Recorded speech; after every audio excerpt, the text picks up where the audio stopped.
Você veio aqui hoje para ouvir a voz de Deus? Meus irmãos, a voz de Deus não vai vir sussurrada no seu ouvido, descendo do céu, como um raio, ou o céu se abrindo e uma voz vindo e falando diretamente para você. A voz de Deus está aqui na nossa frente, aberta. Deus resolveu colocar a sua voz através dessas letras aqui. Irmãos se empenharam para traduzi-la e hoje nós estamos aqui, de frente para a palavra de Deus. Então, quer ouvir a voz de Deus? Nós vamos ouvir agora, vamos ler a palavra de Deus e nós vamos ouvi-la em alto e bom som. Abra sua Bíblia aí em Marcos capítulo 5. Evangelho segundo Marcos, capítulo 5. Vamos ler do versículo 1 até o versículo 20. Marcos capítulo 5, do versículo 1 ao versículo 20. Antes de nós lermos, tudo isso que nós leremos, que nós vamos ler agora, tem um pouco a ver com o cântico que nós cantamos aqui. Uma das partes do cântico que nós acabamos de cantar dizia que os demônios fugirão, os demônios vão correr diante do grande eu sou. Vamos ver aqui agora, a gente vai dar uma olhada aqui num texto que fala exatamente sobre isso. Vamos lá? Acompanhe a leitura aqui. Entrementes chegaram à outra margem do mar, a terra dos Gesarenos. Ao desembarcar, logo veio dos sepulcros ao seu encontro um homem possesso de espírito imundo, o qual vivia nos sepulcros. E nem mesmo com cadeias alguém podia prendê-lo. Porque tendo sido muitas vezes preso com grilhões e cadeias, as cadeias foram quebradas por ele, e os grilhões despedaçados. E ninguém podia subjugá-lo. Andava sempre de noite e de dia, clamando por entre os sepulcros e pelos montes, ferindo-se com pedras. Quando de longe viu Jesus, correu e o adorou, exclamando com alta voz: que tenho eu contigo, Jesus, Filho do Deus Altíssimo? Conjuro-te por Deus que não me atormentes. Porque Jesus lhe dissera: espírito imundo, sai desse homem. E perguntou-lhe: qual é o teu nome? Respondeu ele: Legião é meu nome, porque somos muitos. E rogou-lhe encarecidamente que não mandasse para fora do país. Ora, pastava ali no monte uma grande manada de porcos, e os espíritos imundos rogaram a Jesus, dizendo: manda-nos para os porcos, para que entremos neles. Jesus o permitiu. Então, saindo os espíritos imundos, entraram nos porcos, e a manada, que era cerca de 2.000, precipitou-se despenhadeiro abaixo, para dentro do mar, onde se afogaram. Os porqueiros fugiram e o anunciaram na cidade pelos campos. Então saiu o povo para ver o que sucedera. Indo ter com Jesus, viram um endemoniado, que estivera a legião, assentado, vestido em perfeito juízo, e temeram. Os que haviam presenciado os fatos contaram-lhes o que aconteceram ao endemoniado e acerca dos porcos. E entraram a rogar-lhe que se retirasse da terra deles. Ao entrar Jesus no barco, suplicava-lhe o que fora endemoniado que o deixasse estar com ele. Jesus, porém, não lhe permitiu, mas ordenou-lhe: vai para a sua casa, para os teus, anuncia-lhes tudo o que o Senhor te fez e como teve compaixão de ti. Então ele foi e começou a proclamar em Decápolis tudo o que Jesus lhe fizera, e todos se admiravam. Feche seus olhos, vamos falar com Deus mais uma vez. Senhor, nós te agradecemos, Pai, pela sua palavra que foi lida. Te agradecemos, Deus, porque a sua palavra é perfeita, não erra, e temos o privilégio, Pai, de tê-la aqui na nossa frente, sem impedimento algum, Deus. Podendo lê-la, podendo expor a sua palavra aqui publicamente, Deus, nós te agradecemos. E que agora, Pai, a explicação desse texto, tudo isso, Pai, que eu venha dizer aqui, Pai, seja o Senhor dizendo pela minha boca, Deus. Não deixa que nada de mim saia aqui hoje. No nome de Jesus. Amém. Meus irmãos, antes de nós começarmos, abra sua Bíblia aí em Marcos capítulo 1. A primeira frase que Marcos, o jovem Marcos, diz aí. Marcos capítulo 1, primeiro versículo. Princípio do Evangelho de Jesus Cristo, Filho de Deus. Meus irmãos, vocês não têm ideia da coragem que esse jovem Marcos tinha. Jesus Cristo, Filho de Deus, ele começa os seus escritos falando sobre algo que para a época dele, para o contexto onde ele escrevia essas coisas, era algo totalmente improvável. Filho de Deus, para aquelas pessoas, o contexto do Império Romano, não era Jesus Cristo. O Filho de Deus era César. Era o imperador romano. Se você der uma olhada, pesquisar depois na internet ou coisa assim, você vai encontrar diversos documentos assinados por governantes da época, pessoas envolvidas publicamente com o Império Romano, e você vai ver muitas vezes essas pessoas se referindo ao imperador como ele sim sendo o Filho de Deus. Agora pense aí você, um homem, um jovem, andando pelas ruas do Império Romano, carregando debaixo do braço um livro, onde as primeiras palavras desse livro estavam dizendo assim: princípio do Evangelho de Jesus Cristo. Jesus Cristo, o Filho de Deus. Que coragem esses homens tinham, meus irmãos. Eu tive o privilégio, eu e a minha família, de andarmos pelas ruas de Roma, recentemente. Hoje já não existe mais Império Romano, esse império já sucumbiu, mas ainda hoje você vê as ruínas daquilo que foi o Império Romano, vê a cada esquina uma estátua do imperador daquela época. Agora você imagina no auge desse império, no auge de tudo aquilo que foi feito pelos imperadores de Roma, um jovenzinho, um homem andando com um livro debaixo do braço escrito que outra pessoa era o Filho de Deus, que não o imperador romano. Essa é a ousadia de Marcos. Essa é a ousadia não só de Marcos, mas de tantos outros que tiveram a grande coragem de ir contra o sistema, de ir contra aquilo que era contra a palavra do próprio Deus. Muitas vezes, meus irmãos, eu e você hoje não temos a coragem de admitir coisas tão básicas para a nossa fé. Uma delas, ainda hoje, que Jesus ainda é o Filho de Deus. Não deixou de ser o Filho de Deus 2000 anos depois. Não deixou de ser o Filho de Deus em nenhum momento da história. Não deixou de ser o Filho de Deus quando existe fome em algum lugar do mundo. Não deixou de ser o Filho de Deus mesmo existindo guerra em muitos outros lugares. Não deixou de existir de ser o Filho de Deus mesmo o nosso povo, por exemplo, na Amazônia, passando tantas necessidades. Ainda não deixou de ser o Filho de Deus e nem deixará. E é sobre este homem, sobre o Filho de Deus, Jesus Cristo, que Marcos escreve pelo seu evangelho todo. E esse Filho de Deus era um homem, meus irmãos, vou dizer uma coisa, andar com Jesus não era algo muito fácil. Todavia também não era alguma coisa entediante. Nós começamos a ler aqui o capítulo 5, entremente chegaram a outra margem do mar, a terra dos Gerazenos.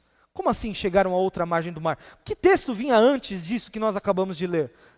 A passagem da grande tempestade no mar da Galileia. Andar com Jesus não era alguma coisa muito fácil. Ainda nos dias de hoje não é muito fácil. Você admitir que você acredita em Jesus Cristo nos dias de hoje também não é algo muito bem visto pela grande e ampla maioria da sociedade. Mas andar com Jesus fisicamente, nos tempos em que Jesus esteve aqui conosco, fisicamente, carnalmente, era algo tão pouco fácil. Aqueles discípulos, aqueles apóstolos estavam com Jesus dentro de um barco, esse barco começa a se mexer, a balançar, o vento começa a soprar, aqueles homens têm medo de morrer. Senhor, não se importa que a gente morra. Senhor, você não se importa que a gente padeça. Você não se importa conosco? Foi o que os discípulos perguntaram para Jesus. Jesus mostrando que ele era o Filho de Deus, mais uma vez. Marcos faz questão de mostrar isso ao longo do evangelho inteiro. Ele era o Filho de Deus, tinha o poder sobre toda a natureza. Jesus acalma a tempestade, e aí então eles chegam à outra margem do rio. Chegamos à outra margem do rio. Finalmente, terra firme. Chegamos, terra firme, olha que bênção. Vamos poder descansar, vamos poder comer, vamos poder arrumar o nosso cantinho, vamos poder conversar com a população. Até que então chega um endemoniado. Meus irmãos, andar com Jesus não é fácil. Quando você pensa que já passou uma grande tribulação, quando já passou uma grande tempestade, literalmente para esses homens aqui, aí chega um bendito ou um maldito, na verdade, de um endemoniado. Um homem possuído, e aí a gente leu aqui, por uma legião de demônios.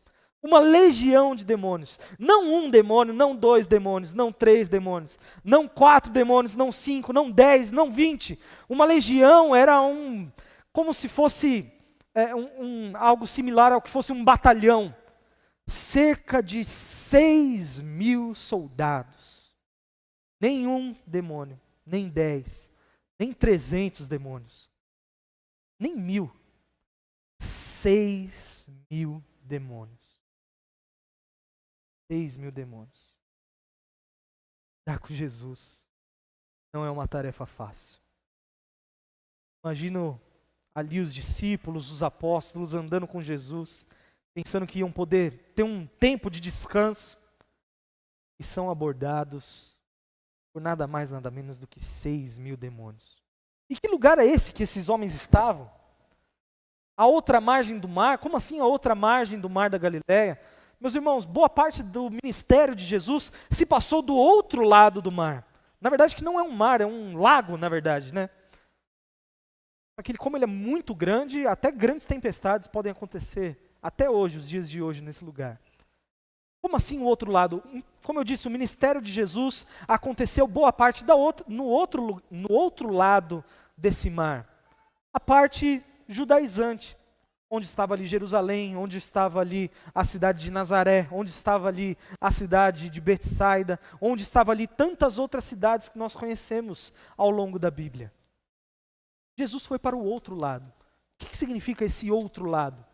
Aqui o texto vai mencionar um lugar chamado Decápolis. E uma dessas cidades era essa cidade dos Gerazenos, ou Gadarenos. Meus irmãos, todas essas 10 cidades que ficavam do outro lado do mar da Galileia, eram cidades pagãs. Cidades que não eram judaizantes, não acreditavam no Deus de Israel. Eram cidades que, por exemplo, cultuavam ao deus Moloque. Você já deve ter ouvido falar no deus Moloque. Um dos rituais desse deus Moloque é o sacrifício de crianças. Tranquilo, né?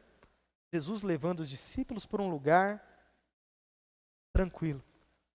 Meus irmãos, nós pensando que Jesus vai nos levar para o conforto, Jesus vai nos levar para a beira da praia, Jesus vai nos levar para uma aposentadoria tranquila, Jesus vai nos levar para um resort. Jesus aqui levando os seus discípulos, primeiro passando por uma tempestade, depois chegando, encontrando um endemoniado numa terra onde se adoravam diversos outros deuses. Moloque, adoravam Baal, adoravam Júpiter, adoravam o imperador romano, todos esses deuses falsos, menos o Deus verdadeiro. É para esse lugar onde Jesus estava levando aquelas pessoas. A primeira viagem missionária de Jesus acontece aqui. É a primeira vez que Jesus sai de um ambiente judaizante, de um ambiente onde a religião era comum para aquelas pessoas, e vai para um outro lugar onde outras religiões predominavam.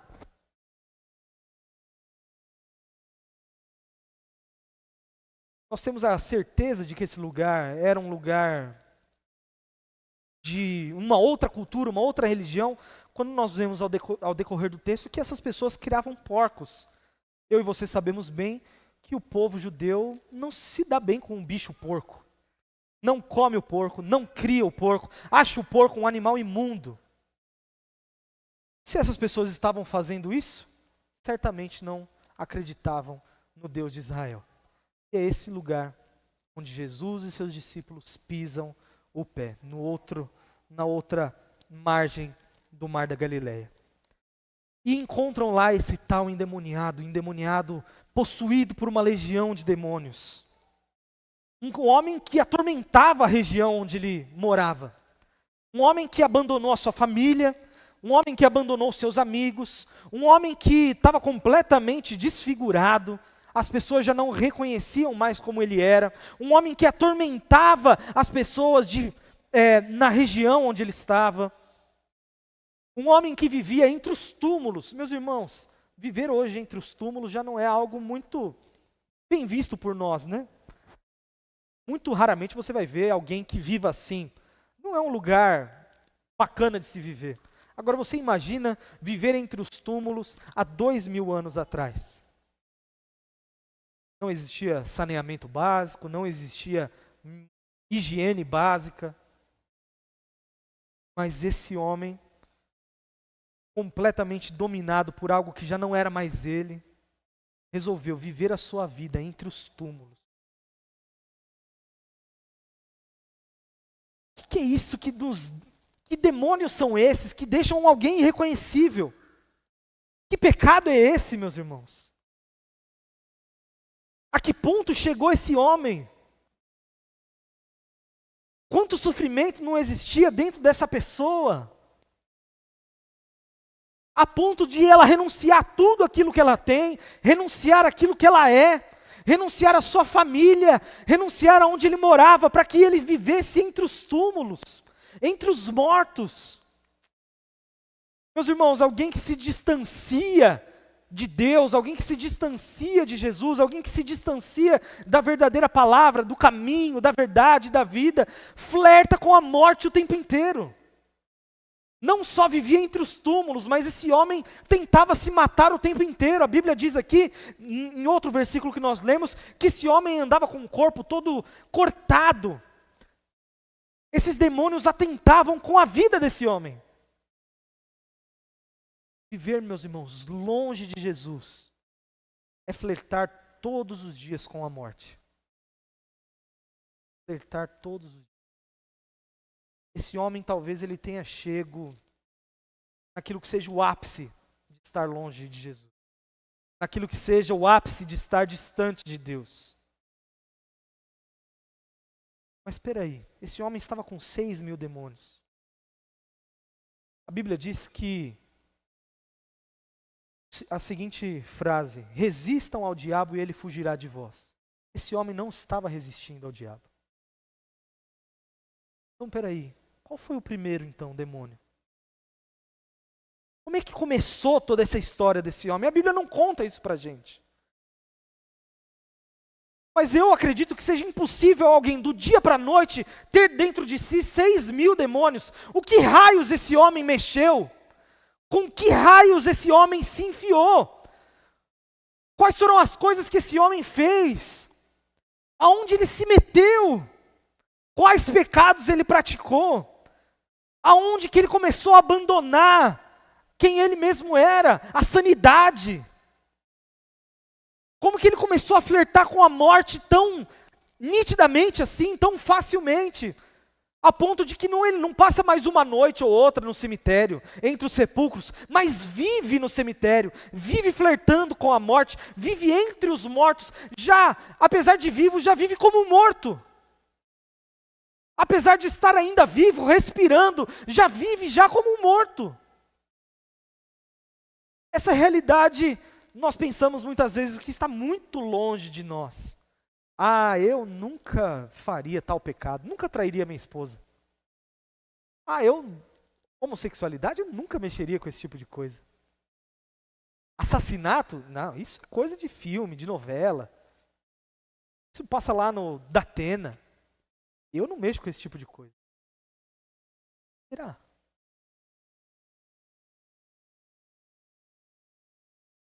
Tiago não nos alerta porque, dizendo mais ou menos o seguinte: aquele que não diz que não tem pecado, já tem pecado, já pecou. Quem sou eu Quem somos nós para dizer que nós nunca vamos mexer nada por aí? Você tem essa garantia? Você consegue dizer e bater o pé, eu nunca vou mexer com isso. Eu nunca vou fazer tal coisa. Bom, se não for pela graça de Deus, nosso destino é talvez esse daqui ou muito pior. Talvez não sejam 6.000 demônios, talvez sejam 12.000. Quantos demônios existem no universo? Se não for, meus irmãos, a graça de Deus na nossa vida, nosso destino não está muito diferente desse homem aqui.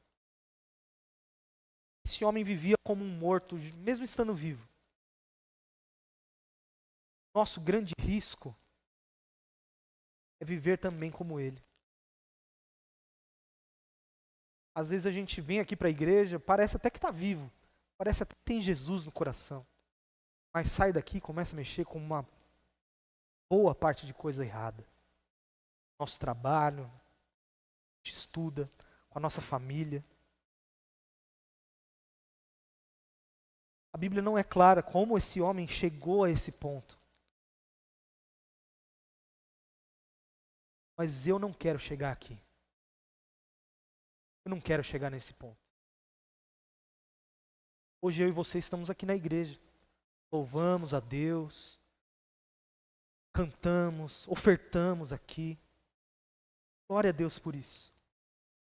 Eu não quero chegar ao ponto de que eu não consiga mais pisar na igreja porque os demônios me atormentam a mente.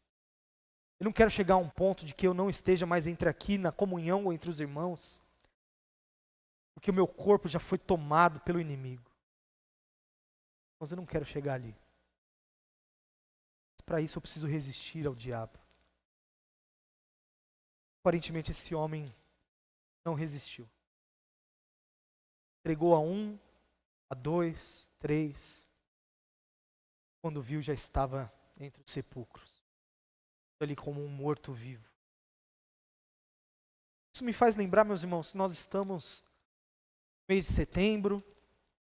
Setembro amarelo, como é divulgado no mundo inteiro. Mês onde a gente fala bastante sobre prevenção ao suicídio. Fala muito sobre depressão. Bom, essas coisas são reais. O coração que está longe de Jesus flerta com isso. O coração que está longe de Jesus não está muito mais perto de uma depressão do que longe dela. O coração que está longe de Jesus está muito mais perto de viver como esse homem aqui do que viver são. Muito antes, meus irmãos, de nós falarmos de Setembro Amarelo, de questões psicológicas, de sanidade mental, nós precisamos falar sobre a nossa alma. Como está a saúde da sua alma? Nosso corpo está totalmente ligado.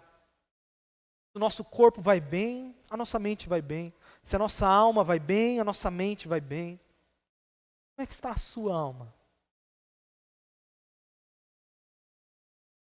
Estou aqui falando, já se consultou num psicólogo hoje? Não. Talvez alguns de nós aqui precisemos disso. Mas já se consultou com o Rei dos Reis, o Filho de Deus hoje?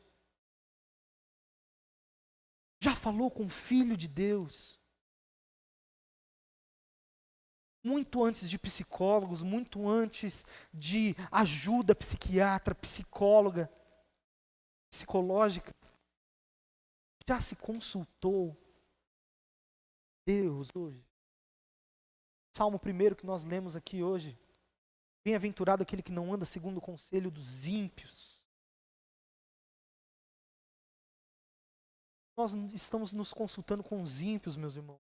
Desabrochando o nosso coração para aquele que não tem a mesma fé que nós. A gente espera que tipo de conselho? A gente espera que tipo de reação dessa pessoa para conosco? Vou abrir um caso, meus irmãos, de um grande amigo meu. Aliás, era um grande amigo meu. Não vou falar nomes aqui nem nada. mas que caminhou junto comigo e que dizia sempre para nós, abria isso claramente, que ele era alguém crente, acreditava em Jesus, sabia que Jesus era o Filho de Deus, mas lutava dia a dia contra a homossexualidade. Por vezes se consultava com psicólogos que não eram cristãos, que não tinham a mesma fé que nós. E os conselhos desses homens, e não só os conselhos dos psicólogos, mas o conselho que ele acabou ouvindo muitas vezes de outras pessoas, caminhava muito mais para a morte do que para a vida. Infelizmente hoje esse grande amigo já não é um amigo mais. Perdeu, está muito longe, muito longe. Como eu queria você de volta. Como eu te queria de volta, meu amigo.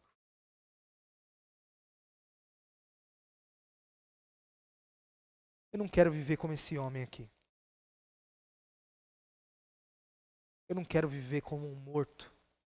Quero viver como alguém que já não tem mais perspectiva nenhuma.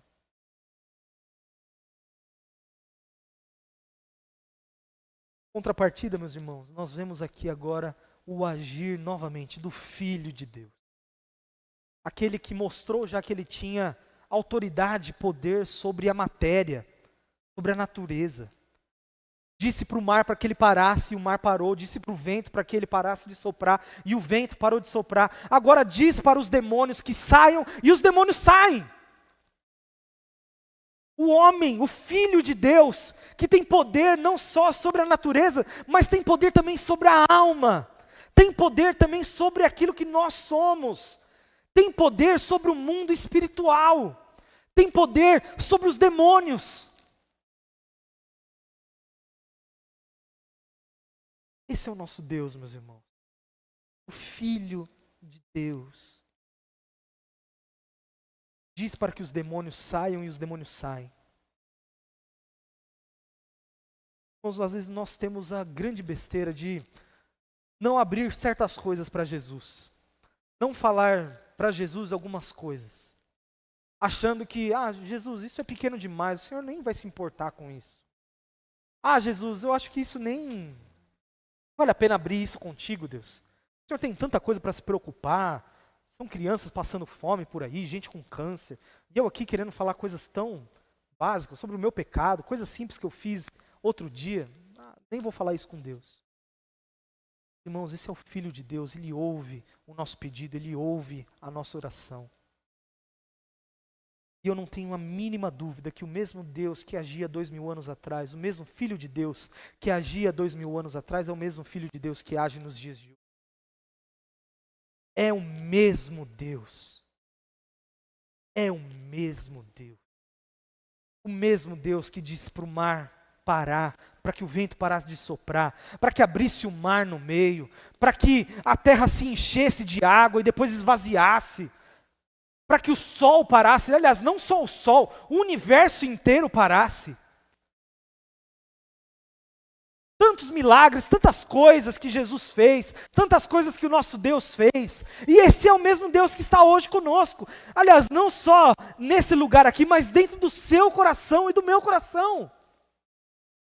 Anda com você todos os dias. Meus irmãos, eu creio fielmente que não são demônios que estão hoje dentro de nós, mas o próprio Espírito de Deus. Se não fosse assim, nós não estaríamos aqui. Não estaríamos aqui ouvindo a palavra de Deus, não estaríamos aqui louvando, não estaríamos aqui dizimando, entregando as nossas ofertas.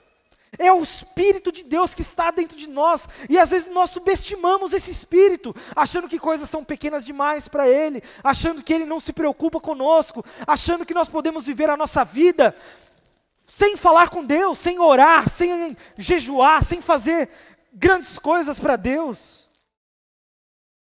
O próprio Deus que expulsa demônios, está dentro de mim e de você. Nós. Meus irmãos, a luta contra os demônios, contra principados, potestades, contra o pecado que existe dentro de nós, não é que ela fica mais fácil com Jesus, ela fica possível com Jesus. Sem Jesus, sem o Filho de Deus dentro de nós? Impossível. Você pode até receber um conselho bom ou outro por aí. Alguém que falou uma coisa boa ou outra. Somente a palavra de Deus tem poder para salvar. Somente o Filho de Deus tem poder para salvar. As pessoas só vão crer mediante a palavra de Deus. Não o conselho dos ímpios, não análises de psiquiatras. Isso tudo é bom, tá, meus irmãos? A ciência, a psicologia, tudo isso, Deus trabalha segundo essas coisas também, através dessas pessoas, medicina e tudo mais. Mas ainda assim, essas coisas conseguem até consertar a nossa mente. Às vezes conseguem até consertar um pé quebrado, uma mão quebrada. Às vezes conseguem até tirar um câncer de nós. Às vezes conseguem até tirar algumas doenças de nós. Mas não conseguem mexer na nossa alma. Não conseguem acessar nosso espírito como o Filho de Deus faz. A gente olha aqui e vê que os homens tentaram parar aquele endemoniado. Tentaram? Prendiam ele, amarravam ele, colocavam ele em cadeias, e esse homem quebrava as cadeias, tirava as correntes, debandava as pessoas. Veja, pela força do nosso próprio braço, sem Jesus, com a nossa própria força, o nosso próprio braço, o nosso próprio jeito de fazer as coisas, muitas vezes nós somos confundidos achando que existe alguma possibilidade de nós conseguirmos vitória com a nossa própria força, sem dobrar os joelhos, sem chegar até Deus, sem falar com o Filho de Deus. E muitas vezes nós nos vemos como esses homens, tentando parar o maligno, tentando parar os demônios e não conseguindo.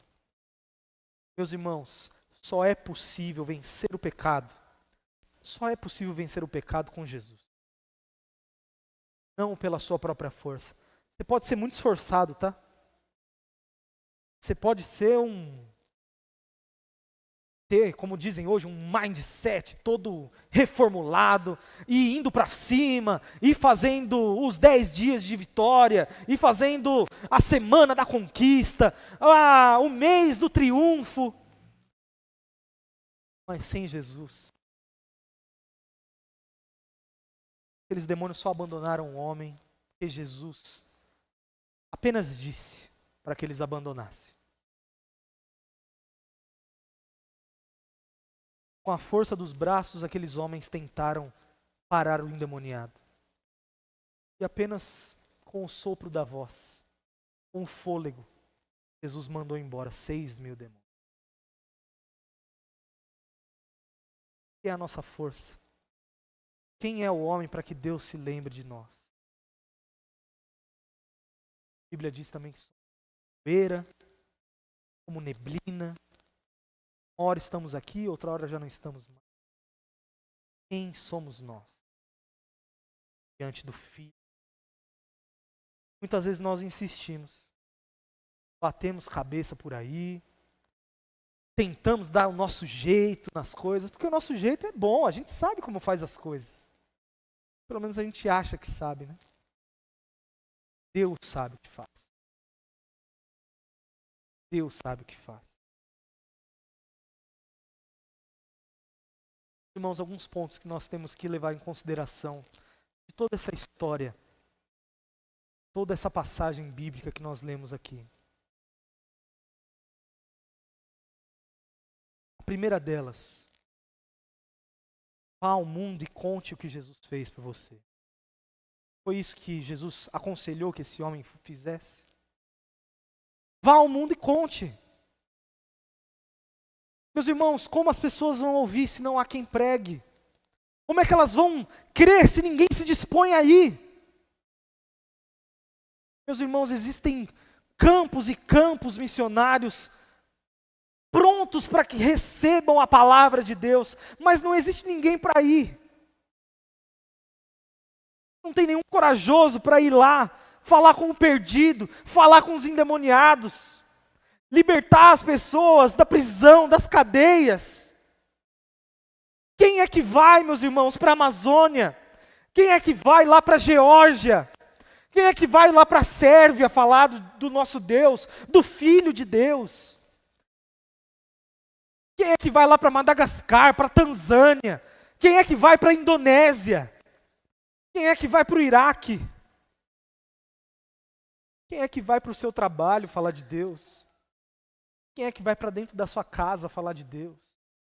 Meus irmãos, se não for eu, se eu não assumir a minha responsabilidade como missionário, como comissionado por Jesus, lá para frente as últimas palavras de Jesus em Marcos 16, vai falar mais ou menos o seguinte: meus irmãos, agora vão pelo mundo e anunciem as boas obras, batizem em nome do Pai, do Filho e do Espírito Santo. Tem uma coisa muito interessante, sempre quando alguém está perto de morrer, perto de partir, isso é coisa bastante de filme, né? Quais são as suas últimas palavras? Aí a pessoa pensa e fala aquilo que ela mais deseja passar para a pessoa que está ouvindo. Aquilo de mais importante que ela tem para finalizar tudo que ela já disse. Jesus escolheu dizer isso: ide todo mundo pregar o Evangelho a toda criatura, batizando em nome do Pai, do Filho.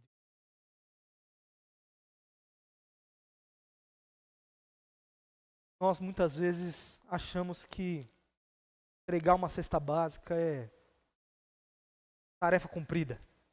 Ó, zerei com Deus, tô tranquilo agora, fiz minha parte, tá tudo certo. Mais uma vez, meus irmãos, é bom. Boas ações, caridade, isso tudo é excelente, mas sem a palavra, desacompanhada do Filho de Deus, não tem a menor chance de salvar. É exemplo do que nós lemos aqui agora. Vá pelo mundo, pregue o Evangelho. Vá, volte para os seus, fale o que eu fiz por você.